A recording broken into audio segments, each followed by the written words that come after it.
Mestre, eu preciso de um milagre.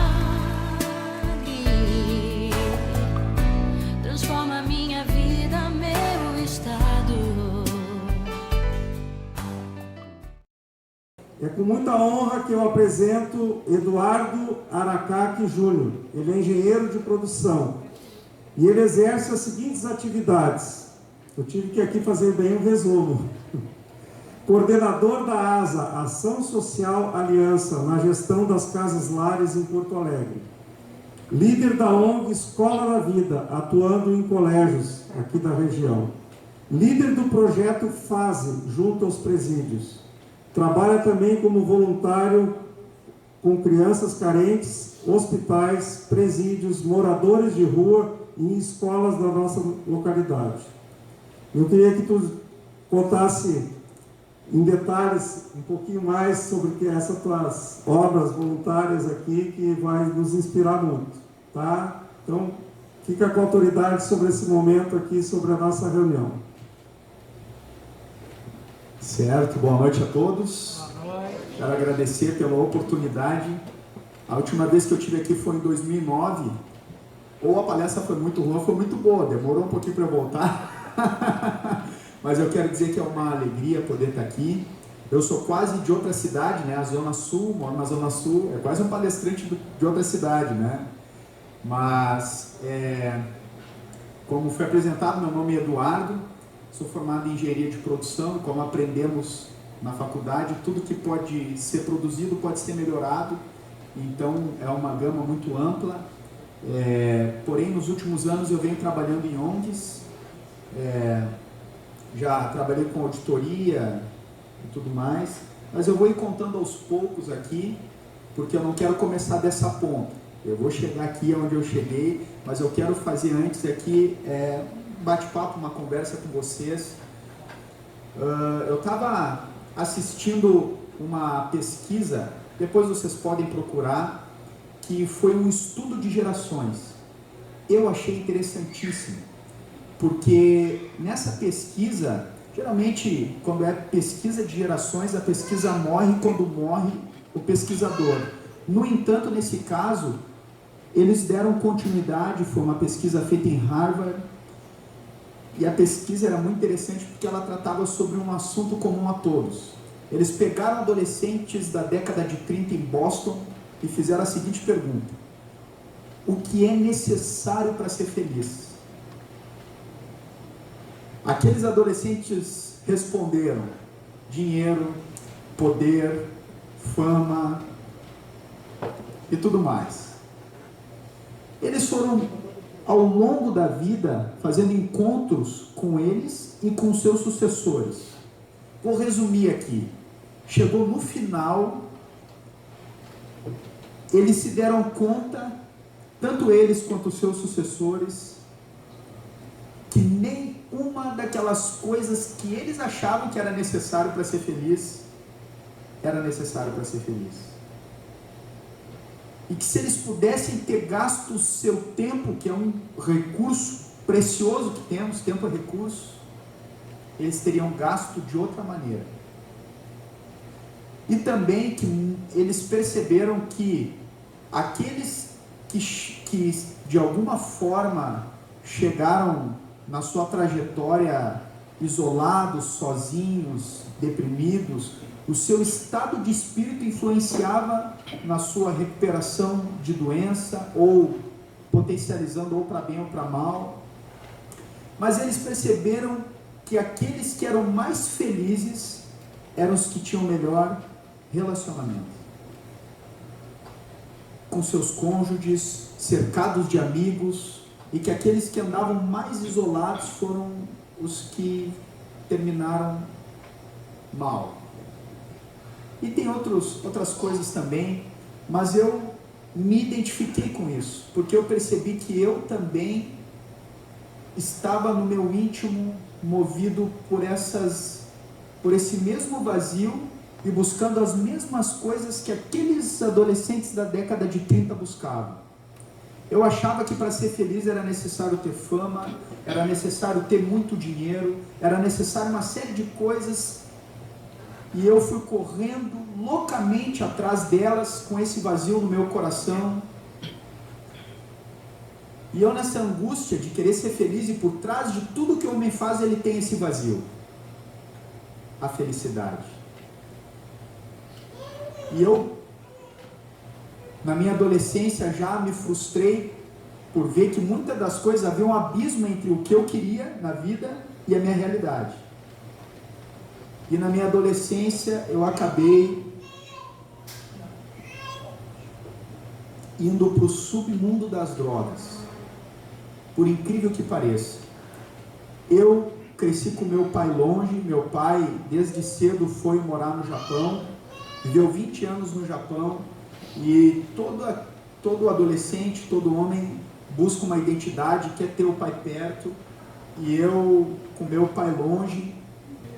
Então eu fui atrás de identidade, atrás de aceitação, e eu acabei indo para as drogas e me destruí nesse caminho. Eu com 12 anos já comecei desde cedo, influenciado.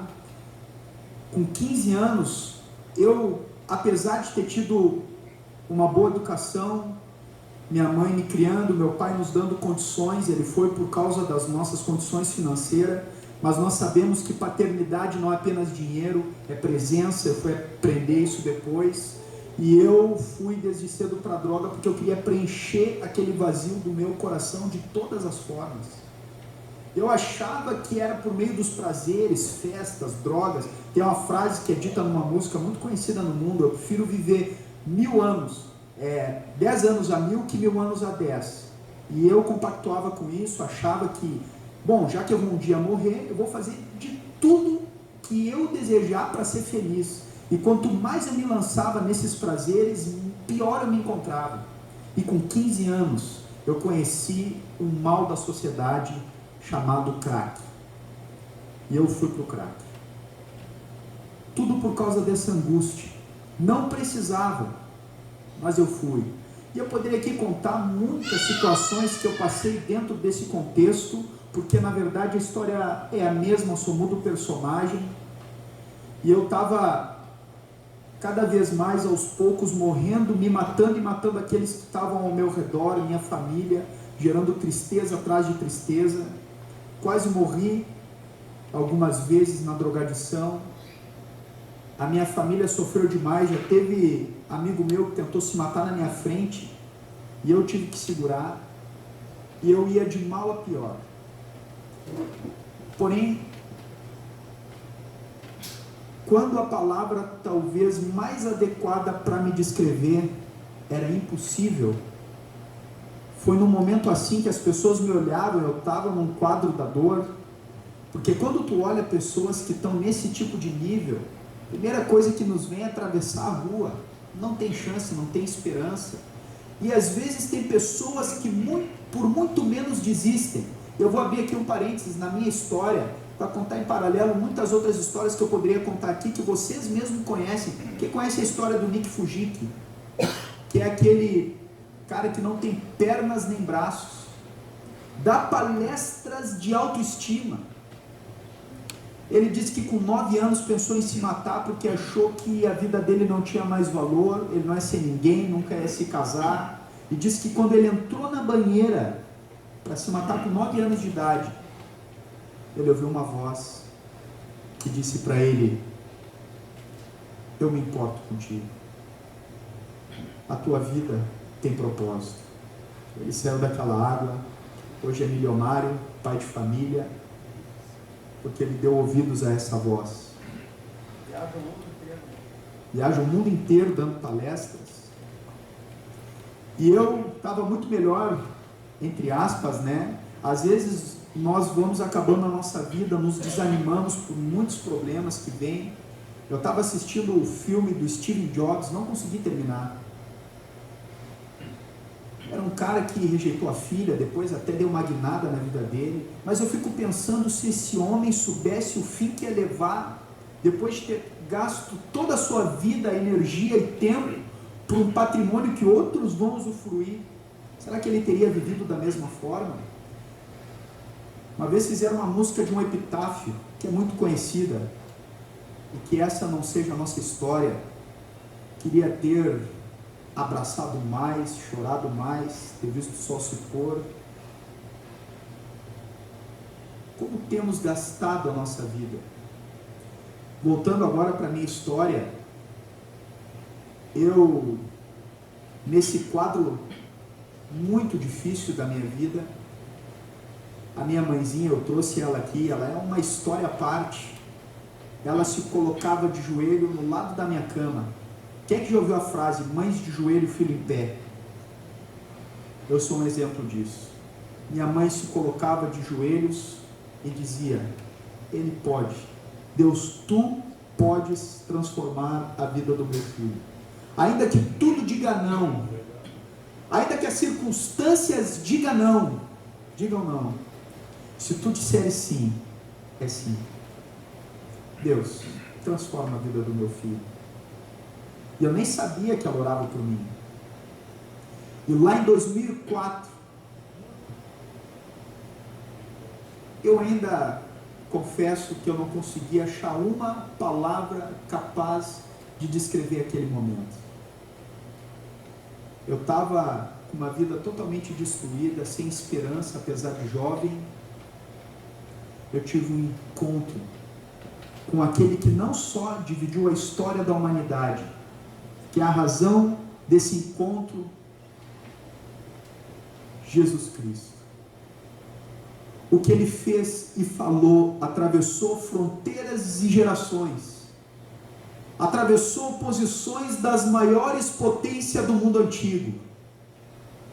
Sua mensagem atravessou séculos e gerações e chegou até aquele jovem perdido que era eu. E eu tomei uma decisão de abrir o meu coração e a minha vida para aquilo que Ele falou, para as suas palavras. E se eu fosse resumir essa noite, eu resumiria que foi a melhor decisão que eu já tomei na minha vida. Quando se fala a respeito de Jesus Cristo, só tem 3 opções. Eu era um louco, eu estava mentindo, eu estava dizendo a verdade. Por que alguém que se autodenomina como verdade, como sendo o caminho, como sendo filho de Deus, ou está completamente louco? Já pensou alguém chegar para ti e dizer assim, boa noite, eu sou filho de Deus? O que vem à mente? Ou esse cara é um maluco, doido varrido, ou ele está falando a verdade? Quem é Jesus? Senhoras e senhores, Jesus era o que dizia ser. E a maior prova disso é mais do que eu posso dizer hoje. É a própria transformação de nossas vidas. Talvez vocês não lembrem tudo que é dito em cada palestra, mas vocês se recordam de que pessoas têm sido colocadas na frente de vocês para apontar que Ele é a verdade. E ali começou uma página nova na minha vida. Sem dúvidas eu não me entreguei de coração ao que Ele falou e aconteceu uma mágica da noite para o dia. Mas eu comecei uma caminhada e uma transformação que começou de dentro para fora. E isso é lindo, porque não parou. E nem tampouco saí das drogas e da vida que eu levava porque alguém me disse que era errado, porque por incrível que pareça, eu amava o que fazia, achava bom. Quando alguém ainda me encontra e me pergunta, e aí, agora é verdade que tu mudou de vida e agora tu não pode mais isso, não pode mais aquilo, sabe o que eu respondo? Eu posso, eu que não quero. Eu experimentei algo muito melhor do que tudo, e não trocaria nem por 10 mil mundos com seus prazeres o que eu tenho experimentado na minha vida hoje. Pelo que tu tem vivido, porque na nossa vida nós vamos ter só apenas 2 opções: viver o que os homens supõem e o que Deus diz. Porém o que Deus diz, nunca uma vírgula de sua palavra caiu por terra. Poucas coisas na vida são absolutas. inclusive se eu vou estar vivo hoje à noite. É muito provável, mas não é absoluto. Mas eu posso afirmar para vocês que tudo que Deus falou é plenamente absoluto. Ele tem cumprido com todas as promessas que já fez. Ele é fiel, ele é digno de confiança. E assim, quando eu comecei a minha caminhada com Deus, eu nem digo que eu comecei do zero, eu comecei do negativo. Começou um processo de restauração em minha vida, de valores. Antes eu colocava minha confiança na propaganda falsa do consumismo, seja de droga, seja de bens materiais, seja do que for. E agora a minha vida mudou de rumo. Eu comecei a caminhar e a experimentar Deus transformando a minha vida de dentro para fora. Começando no meu trabalho e estudo. Voltei a estudar. E quem diria que uma pessoa que veio desse contexto poderia depois se formar em engenharia? E comecei a estudar de novo. E eu me deparei com eu comecei a ver como que antes, agora eu estava vendo do outro lado, né, da moeda, as pessoas vivendo uma vida vazia em sua essência. Lembro dos meus colegas de trabalho, como que eles falavam com a maior naturalidade traição de esposas, ou meus colegas de serviço, de faculdade, festa, parecia que o que era mais homem era o que pegava mais mulheres. Uma vez até teve um amigo nosso que entrou numa roda dessa e os caras estavam conversando sobre essas coisas e ele disse: rapaz, eu estou esperando meu casamento. Todo mundo olhou para ele: casamento, rapaz? Por que tu quer te suicidar? Eu vou te dizer o que é ser homem. Ser homem é ser marido de uma só esposa. Ser homem é criar os seus filhos com responsabilidade, trabalhar com dignidade. Tu gostaria que teu pai traísse a tua esposa na tua frente? Eles emudeceram. E eu comecei a ficar sensível a essas coisas, e com o passar dos anos, me formei na faculdade, comecei a ter experiências no meu trabalho, a trabalhar na área, e muitos daqueles que me viam outrora com uma vida totalmente, e que quando eu tomei uma decisão até mesmo questionaram: pô, tu vai viver agora, andar com Deus, que negócio é esse? Que droga é essa, né, que tu anda usando? Começou um processo de restauração, me formei, estou trabalhando, vou me casar daqui a 4 meses, olha aí, que milagre, né? Deus é bom. É outro grande milagre. Vou constituir a minha família. E muitos daqueles que antes e têm vivido dessa forma têm olhado e têm visto o fruto da semeadura, porque aquilo que nós plantamos é o que nós vamos colher. Aí eu tive um outro deslumbre em minha caminhada. Pelo que eu vou viver? Pelo que eu vou trabalhar? Me formei em exatas, traga essa, e tenho trabalhado muito nas humanas, e percebi como a minha faculdade tem tido tanta aplicação em tantas coisas. E hoje eu faço parte de um grupo de coordenadores, trabalho na coordenação de uma ONG que tem vínculo com o município, e nós cuidamos de adolescentes e crianças. E eu comecei a ter um outro olhar para as vidas. Quem pode mensurar o valor de uma vida? Quando uma vida é restaurada, ressurgem ideias, nascem empresas, famílias são levantadas. Quem pode mensurar em valor o custo de uma vida?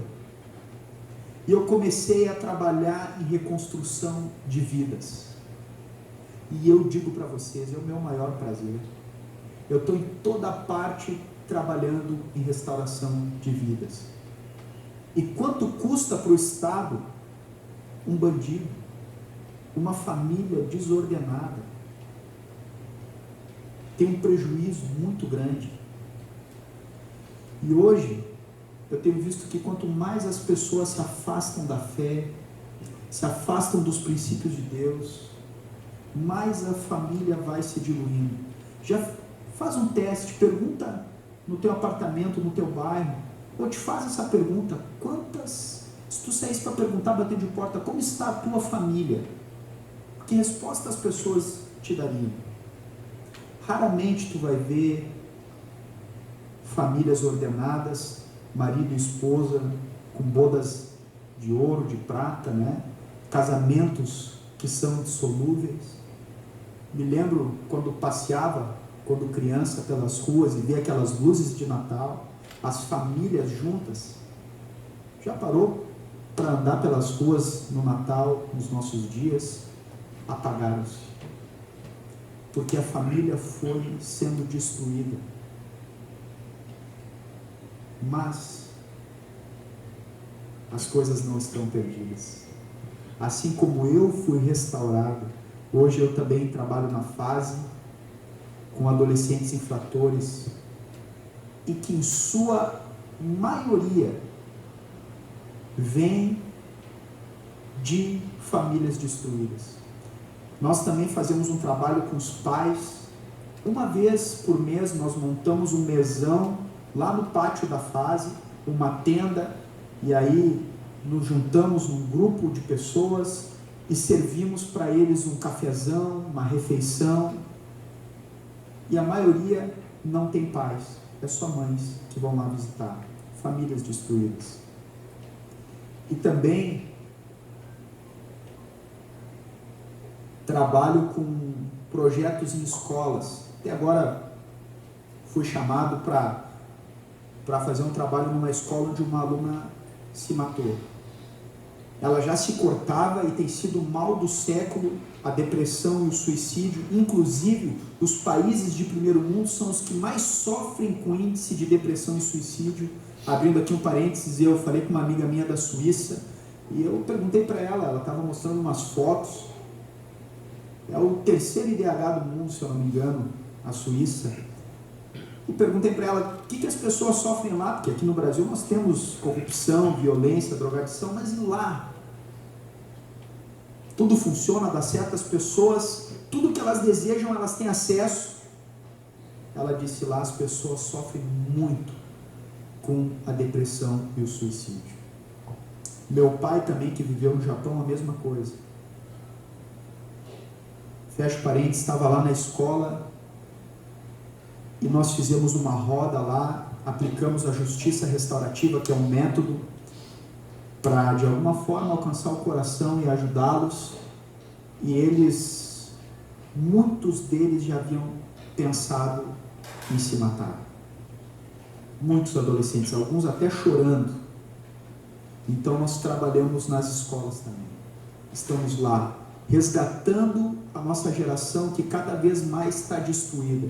Mas eu faço um retorno ao assunto central e aqui quero mergulhar. Fiz um parâmetro aqui, só um pouco da história da minha vida, o que eu trabalho, o que eu faço, mas tudo isso apenas aponta para uma única coisa, que foi o ponto de interrogação. O meu vazio, como ele podia ser preenchido? Como pode, talvez algumas pessoas aqui até tenham uma ótima condição de vida, mas têm se sentido num limbo. Desejam coisas e mais coisas, e quanto mais conquistam, mais desejo vem, e se sentem vazios. Eu quero dizer para vocês que o propósito da nossa vida, a razão de nossa existência é um só.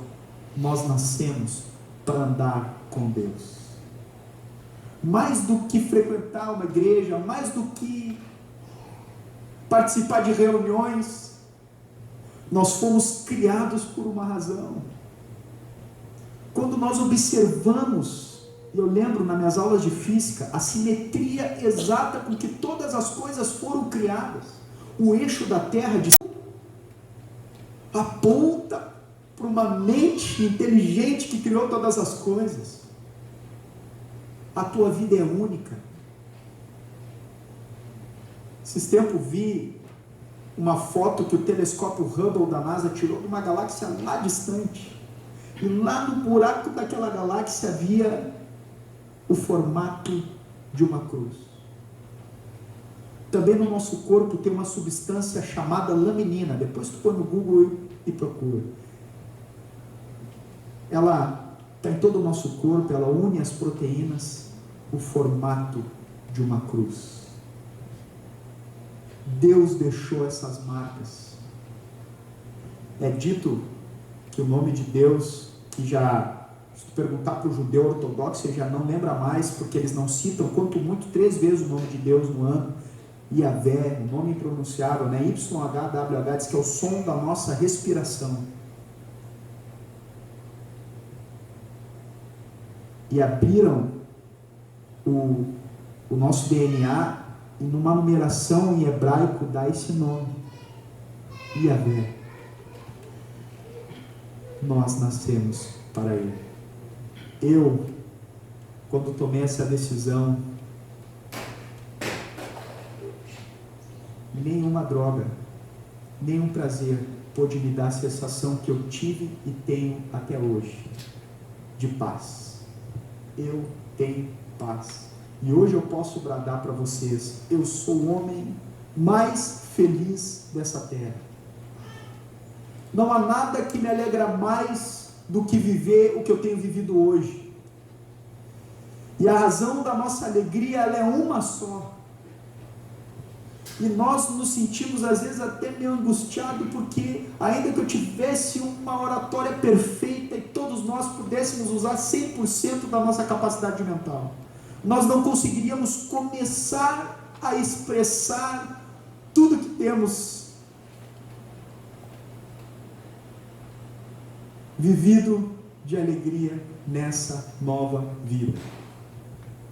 Mas afinal de contas, como isso acontece na prática? Na prática, queridos, o que aconteceu em nossa história, quando nós ouvimos falar de Deus, nós ouvimos falar que Deus é bom, nós ouvimos dizer que Deus é maravilhoso, e nós olhamos para a nossa raça humana e ficamos com ponto de interrogação: como que um Deus tão bom, justo, pode ter criado uma raça assim? Nós olhamos para a televisão e vemos um mundo doente, cada vez mais corrupção, violência, o mundo sofre. O que aconteceu entre uma coisa e outra? Nós vemos que no princípio o homem tomou uma decisão de viver sem Deus. E essa foi a pior decisão. Eu tentei viver sem Deus. Não é normal. Nós nascemos para andar com Deus.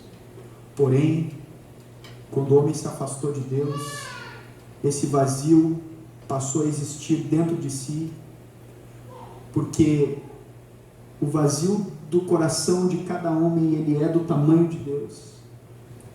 Eu tentei preencher com drogas, outros podem tentar preencher com outras coisas, mas na história surgiu essa pessoa que eu tenho falado nessa noite, temos falado aqui nesses encontros, que foi Jesus. Ele entrou na história, e ele veio por uma única razão: trazer a humanidade de volta, da onde ela nunca devia ter saído, dessa maravilhosa presença de Deus. E assim ele fez uma ponte, trazendo o homem que antes estava perdido, de volta à razão de sua existência.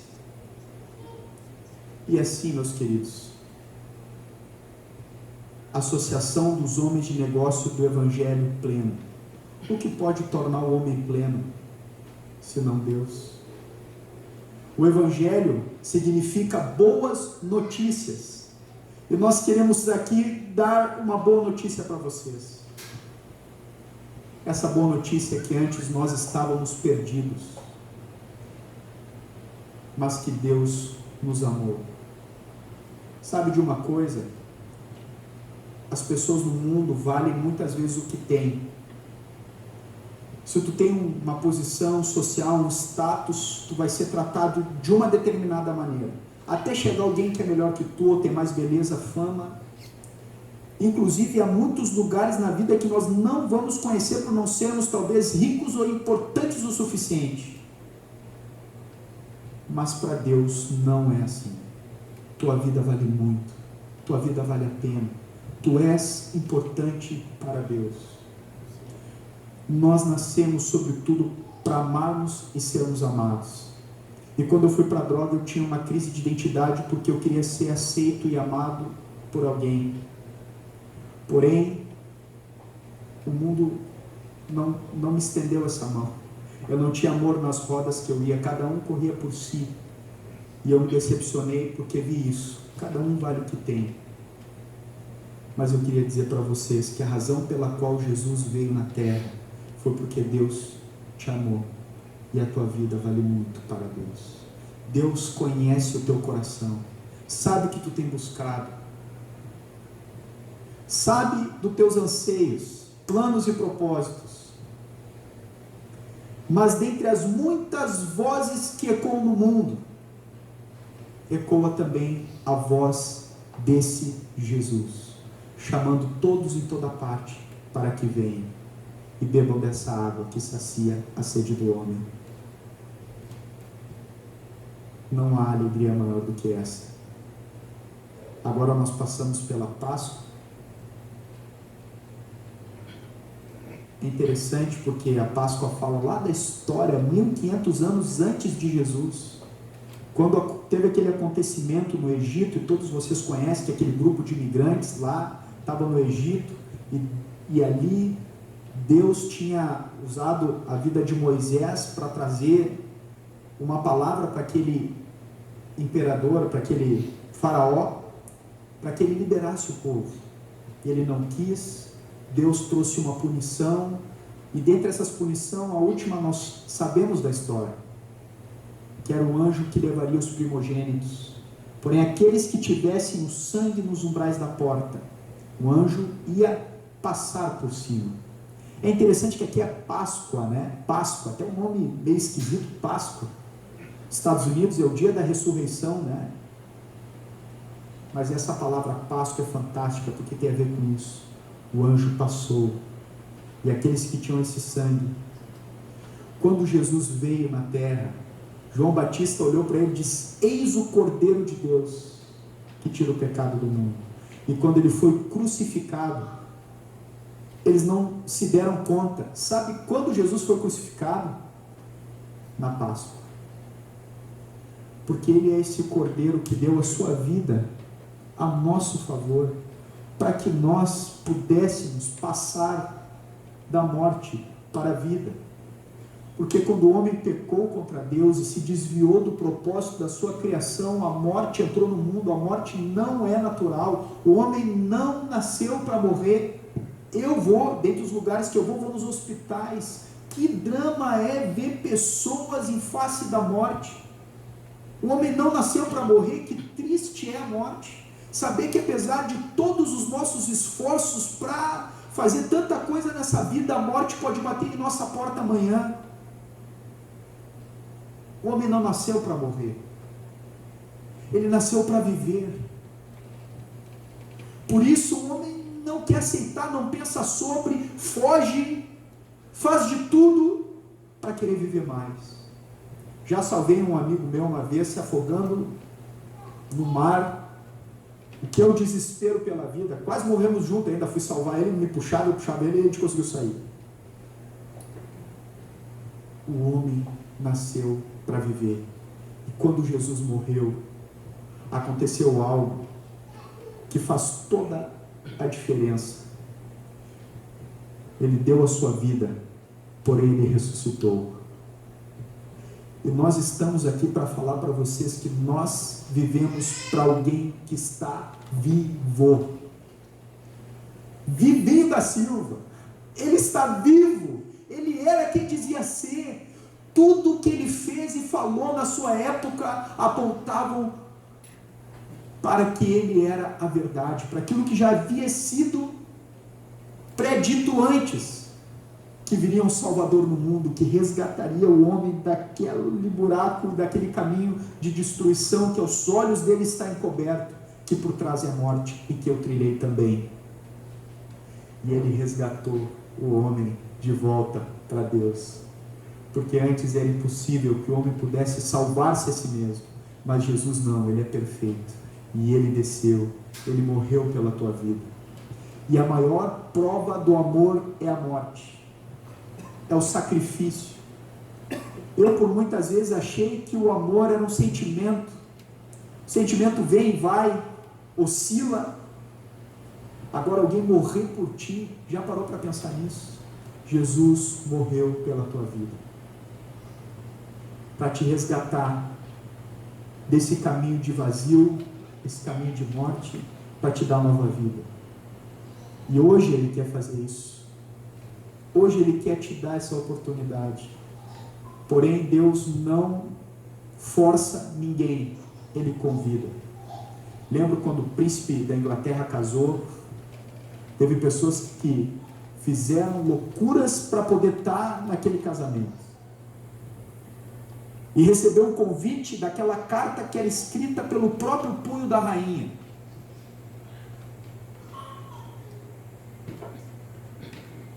Porém, é um convite de Deus para a tua vida, escrita com o sangue de Jesus e que te foi endereçado.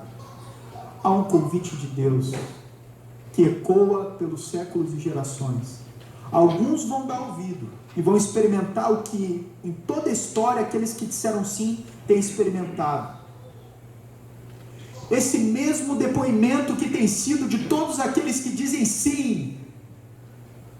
Vale a pena. Vale a pena.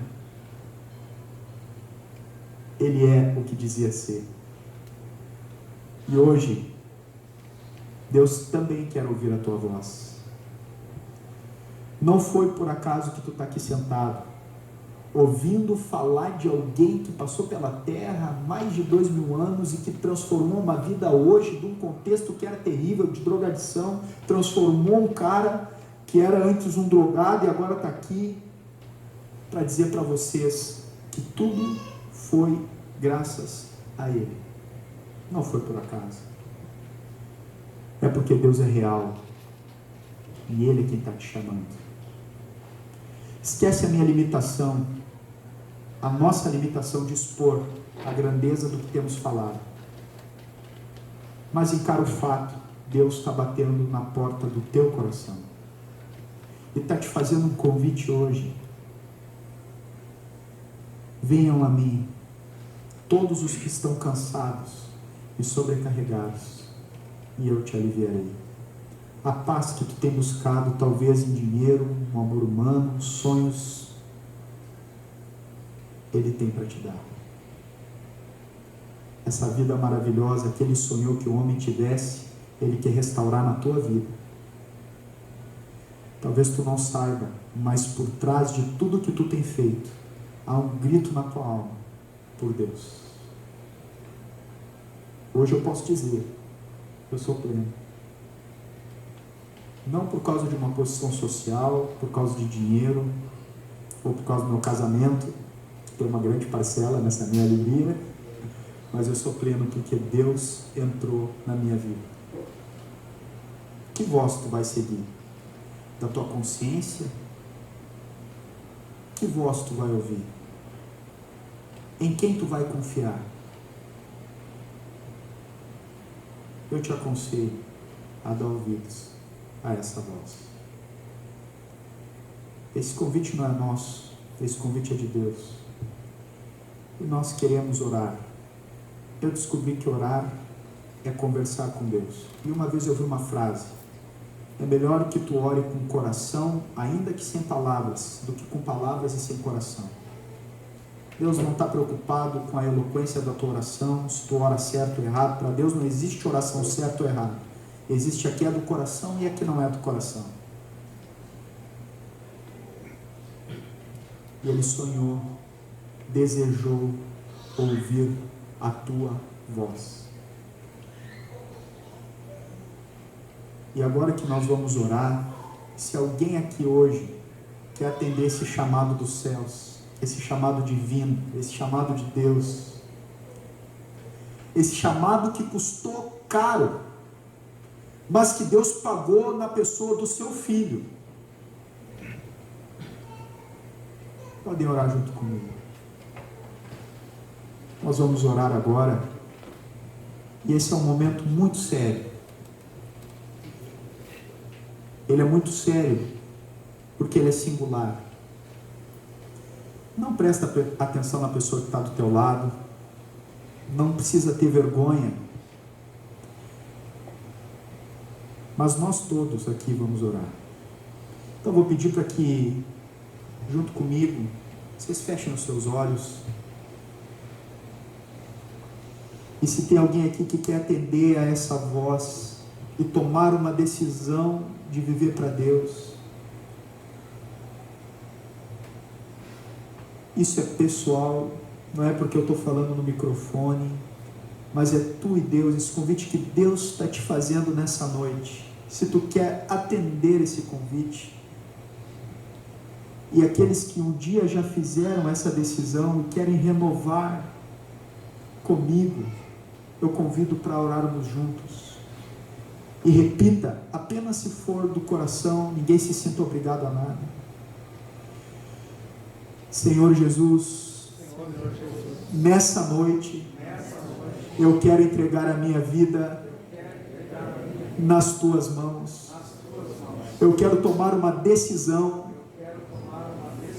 de viver para ti, de seguir a tua vontade. Eu peço perdão, porque eu tenho vivido longe dos teus caminhos, mas hoje eu decido atender ao teu convite, que tu me faz em amor nesta noite. Eu te agradeço, porque tu me ama. Eu te agradeço, porque tu enviou o teu filho para morrer na cruz, para me resgatar, para me dar uma nova vida. E eu oro no nome de Jesus. Continuem de olhos fechados. Eu queria fazer uma pergunta pessoal. Tem alguém aqui nessa noite que orou isso pela primeira vez? Alguém que tomou essa decisão pela primeira vez? Se alguém fez isso, eu peço que levante a mão. Se alguém aqui orou pela primeira vez, essa entrega, pode levantar a mão. Fiquem de olhos fechados. Tá bom? Pode baixar. Podem levantar. Podem abrir os olhos. Queridos, aqueles que tomaram essa decisão pela primeira vez, nós queremos te dar um brinde. Nós queremos te dar um livro aqui. E eu quero dizer que há uma... Agora você faz parte do povo mais feliz dessa terra. Olha, Deus pôs um sorriso no meu coração que circunstância nenhuma pode tirar. Quando eu tomei essa decisão, é interessante que a minha circunstância não mudou da noite para o dia. Mas uma mudança de dentro para fora aconteceu e continua acontecendo.